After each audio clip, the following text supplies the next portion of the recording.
What's happening, YouTube? Another video with my beautiful face in it. You're so lucky. That's sarcasm in case you don't know. It's time for my monthly comics review. So, only one purchase at Dollarama this time around. They're starting to get into some of the Superman stuff, is a lot of the books they have left, and I'm just not a real big Superman guy, so I didn't want to waste any money on stuff that I wasn't really that hot about. So, but the one I did find is pretty awesome. It is called Harley Quinn, Gang of Harleys. In this collection of issues, at the outset, Harley Quinn has this new followers, this new group of followers that she's kind of, almost it seems like she's got them through some sort of competition or game show for people that love Harley Quinn and wanted to be part of her crew, right? So we didn't see that happen. It's just mentioned at the start as the group is out and about and doing their thing, and they soon run into a group of hipster doofus gangsters or something like that, and they get into a fight with them, and in the process Harley Quinn goes into a porta potty and disappears. So her followers are like, oh, her gang of Harleys is like, where the hell did she go? So then soon enough they get an image of her sent to them on their cell phones of Harley Quinn all tied up and gagged and whatnot, and she's in some trouble. So it focuses on this group of her followers, her new allies, as they try and track her down and rescue her. And over the course of the issue, we learn that the person that kidnapped Harley Quinn is somebody who wants to be just like her and be friends with Harley and be kind of confidants and partners in crime, so to speak. And she has named herself Harley Sin. So we see this story unfold on kind of two fronts. The gang of Harleys, as they go about the process of trying to track down where this Harley Sin is keeping Harley Quinn, and kind of debugging all the booby traps and situations they face along the way. And on the other side of it, we have Harley Quinn in her captivity as she tries to manipulate Harley Sin into letting her go, getting free, and kind of taking the fight to her. And of course, during that process, we learn who this Harley Sin is and how mentally deranged she is. So it all kind of culminates in a big battle on this weird little island where everything kind of comes to a head. So really cool issue, super fun, super funny, lots of violence, of course, and just kind of a cool. I really like Harley Quinn. I've never really been into her much up until recent years, and I still don't have a lot of stuff on her, but every time I do see something like this, I'll get it, because I really like her character. As you can tell, I'm super jacked, right, as I yawn immensely. What are you gonna do? Next up, we have issue 112 of the Teenage Mutant Ninja Turtles ongoing series, and in this issue, the Turtles are up to their usual thing. Their little Splinter Clan building. They're running their dojo and teaching their fellow mutants how to fight. They're running the support group to help these new mutants deal with their changes. And Mikey's doing his radio show. Everything is going along as usual. But however, during the next, and Casey Jones has come to Mutant City, and they're giving him a tour of everything they're doing. But during the next group meeting, which happens just as all this stuff is happening, we get some different type of mutants in there. We get kind of the innocent type that were just turned from human into mutant, and they're just good-natured people. But then we also have some of Hobbs' followers and some of his enforcers and stuff like that. Mutants that have done bad things, right, to their fellow mutants. And so the two sides kind of come to a head at this meeting and eventually come to blows. And, the Turtles try to defuse things, but Mona Lisa is like, you guys weren't even humans before you got changed. You were just little turtles. You don't know how we feel. So, there's kind of things said on between friends and between enemies. And in the end, as things are coming to blows, one of the new people at the group meeting is he's a poisonous frog, and he ends up touching Michelangelo and poisoning him, and so things kind of go silent from there, and they take Mikey away to be hopefully saved and rehabilitated and stuff, and that's the end of kind of the fracas. Everybody goes their separate ways and whatnot, and all along they've been talking about they need somebody to lead the mutants in Mutant Town and unite everybody under a common goal and everything. And the person who helped to break up the fight at the group meeting, here we go again, one of Hobbs' former enforcers, Sally Pride, is the one that everybody kind of says, you should run for this position, and she's like, what? I don't have nothing to do with that. And that's how the kind of issue ends, as she's kind of nominated by all her friends to take on this role, hopefully, and as Mikey recovers and stuff like that. So, and everybody apologizes, other than Hobbs people, they all take off, but the friends all apologize to each other, and that's kind of how the issue ends, with Mikey recovering, everybody saying, Sally, you should lead us, and there you have it. It's a cool little storyline, but not much has happened over the last number of issues. Like, it's just kind of like regular daily life in Mutant Town, right? Like, so I can't wait to see what kind of the next major skirmish is in this series, because it's just been kind of building up to something, plodding along sort of thing. But not that it's bad, it's great, but it's just I want to see some action. I can't wait to see what happens next.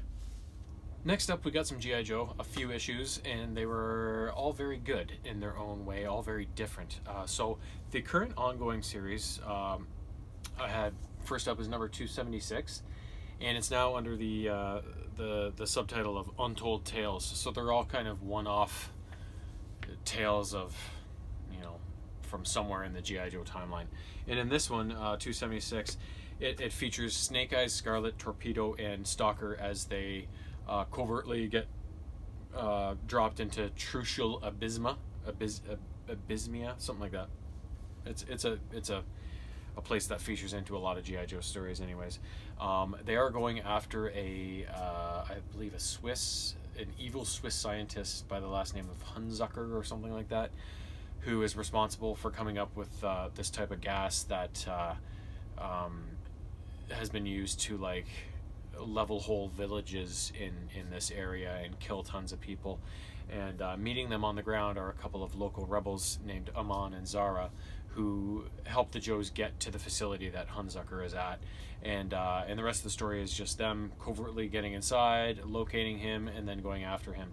And all along, Scarlet's like, we don't kill anybody, we take them in for questioning and for justice. Whereas Zara and Amon, they have had family killed by this monstrous scientist and his gas.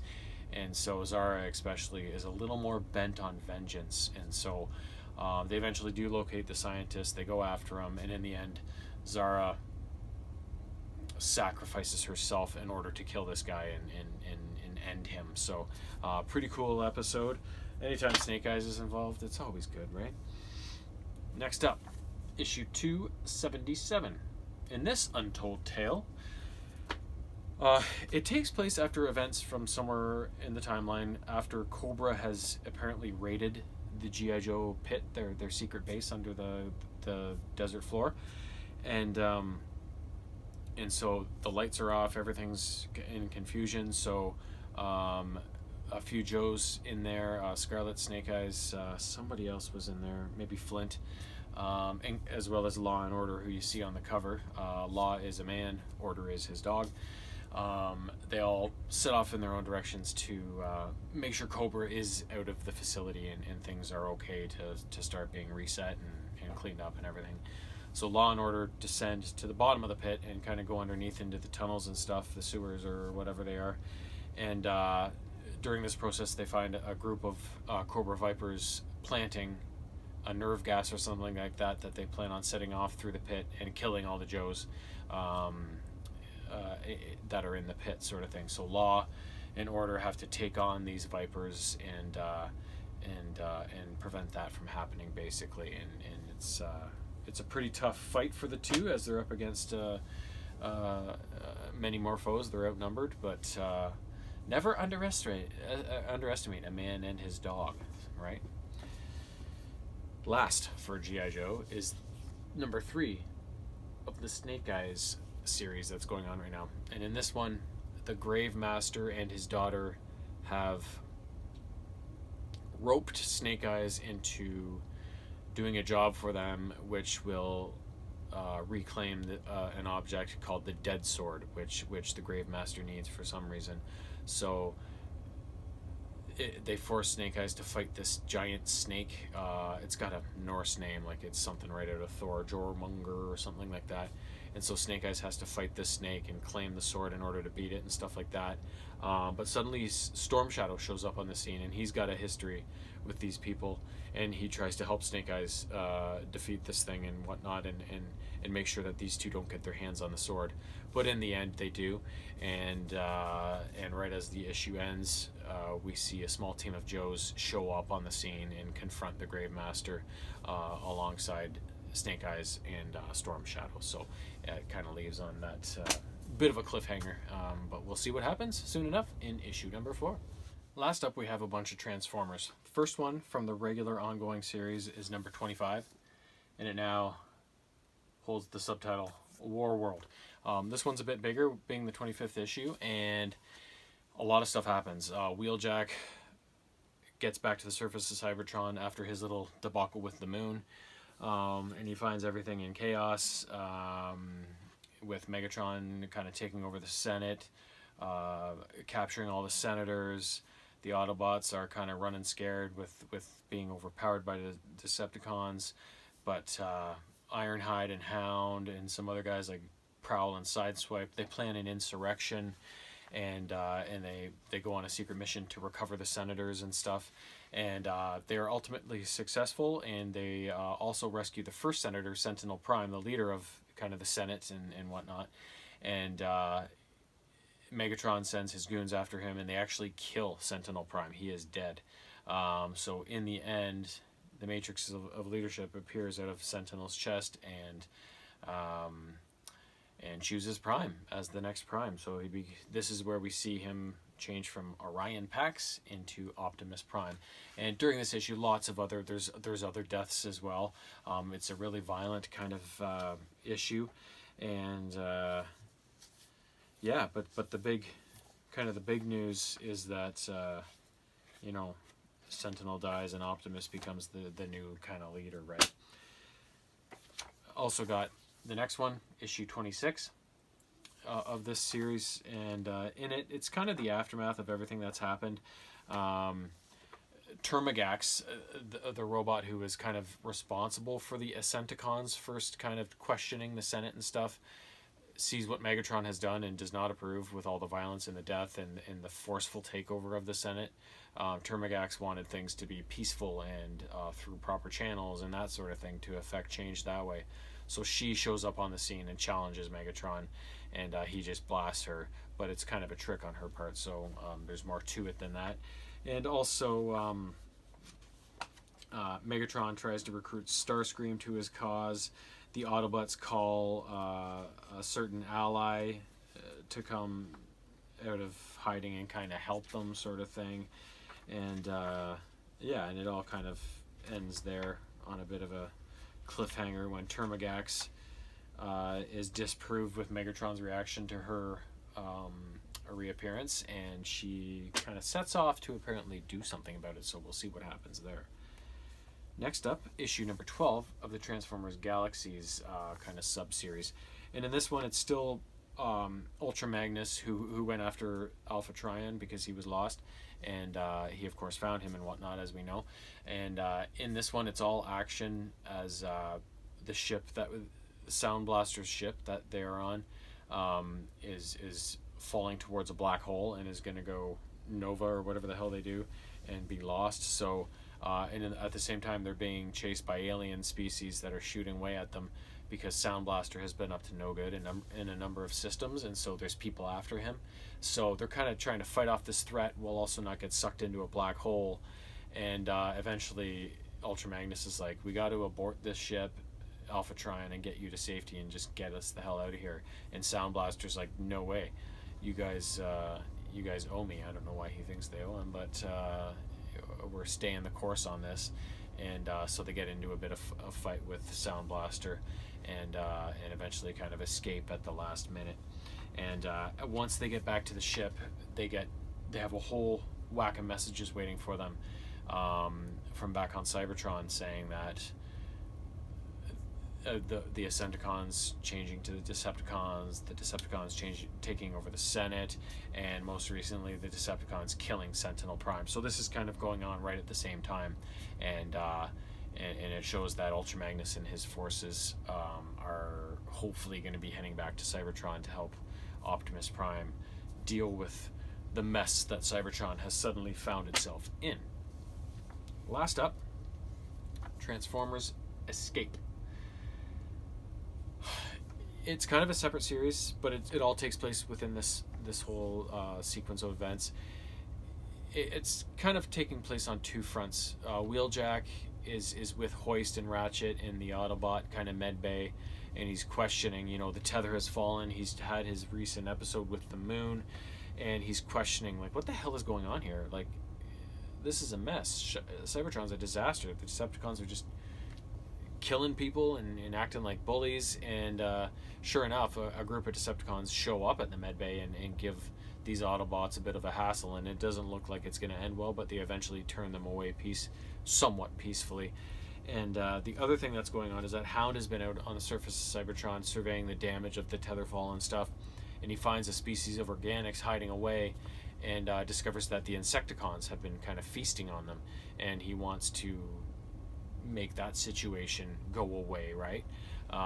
So he ends up getting attacked by some Insecticons, and he's saved by Road Rage and another bot. And afterwards, Hound goes to Optimus Prime and tells Prime of what's happening with these Insecticons and stuff, and he okays Hound to pursue some sort of solution to this. And in the end, Hound is talking with one of these organics, and the organic mentioned one time that a certain bot helped them out of a tight spot before, and they would like to see him again. But Hound's like, well, we don't know where he is. He's a far away from here. We can't get in touch with him. And then on the very last page, we witnessed this robot, Die Atlas, who I know him from some other series, some cartoon series. I think he may be in some of the ones that came after the original Transformers series. But I know his name, and on the last page he kind of gets a message through, and he kind of wakes up and he's like, what the hell?